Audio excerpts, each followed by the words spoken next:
நேயர்களுக்கு வணக்கம். நம்ம இன்னைக்கு பார்க்கக்கூடிய பதிவு அப்படிங்கிறது கர்ணநாதனுடைய வழிபாடு அப்படிங்கிறத பற்றி தான் பார்க்கவிருக்கிறோம். இதில் நிறைய பேருக்கு தன்னுடைய ஜாதகத்தில் இருக்கக்கூடிய ராசி நட்சத்திரம் தெரிஞ்சிருக்கும். லக்னம் அப்படிங்கிறதே ஒரு சிலருக்கு தான் தெரிஞ்சிருக்கும். அதுலேயும் கர்ணநாதன் அப்படின்னு சொல்லக்கூடிய இந்த வழிபாடு அப்படிங்கிறது நிறைய பேருக்கு தெரியறதே இல்லை.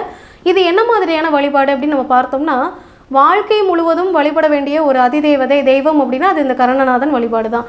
இந்த கர்ணநாதன் என்ன மாதிரியான அமைப்பில் செயல்படுவார் அல்லது என்ன மாதிரியான நல்ல விஷயங்களை நமக்கு கொடுப்பாரு அப்படின்னா, இந்த கர்ணநாதனுடைய வழிபாடு அப்படிங்கிறது 100% காரிய வெற்றியும் பணவரவையும் முன்னேற்றத்தையும் வாழ்க்கை முழுவதும் தரக்கூடிய ஒரு வழிபாடாக இருக்குது. அப்போது உங்களுடைய சுயஜாதகத்தை ஒரு முறை அனலைஸ் பண்ணி நீங்கள் என்ன கரணம் அப்படிங்கிறத கண்டிப்பாக தெரிஞ்சுக்கணும். இன்றைக்கி இந்த பதிவில் நம்ம பார்க்கக்கூடிய ஒரு கர்ணநாதன் வழிபாடு அப்படிங்கிறது பவகரணம் அப்படின்னு சொல்லக்கூடிய முதலாவதாக வரக்கூடிய கரணத்தை பற்றி தான். இந்த பவகரணம் அப்படிங்கிறது ஒரு சிலருக்கே தெரிஞ்சிருக்கும். இந்த பவகரணத்தில் இருக்கக்கூடியவங்களுடைய அதிதேவதையாக இருக்கக்கூடிய கிரகம் அப்படின்னு சொல்லக்கூடியது செவ்வாய். இந்த செவ்வாய் பகவானுக்கு என்ன மாதிரியான வழிபாடு எடுக்கணும் அப்படின்னா, நவ கிரகத்தில் இருக்கக்கூடிய செவ்வாய் பகவான் வழிபாடையும் நம்ம எடுக்கலாம். அதே நேரத்தில் சோமாஸ்கந்தர் அப்படின்னு சொல்லக்கூடிய முருகருடைய வழிபாடு அப்படிங்கிறதையும் கட்டாயமாக எடுத்துக்கலாம்.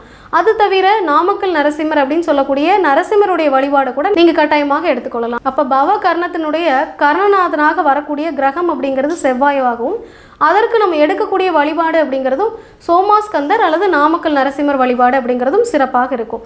இது 100% காரிய வெற்றியை கொடுக்கும். அப்படிங்கிறதுனால எல்லா விதமான காரிய வெற்றிக்கும் இந்த வழிபாடு அப்படிங்கிறத நீங்கள் வாழ்க்கை முழுவதுமே பயன்படுத்திக்கலாம்.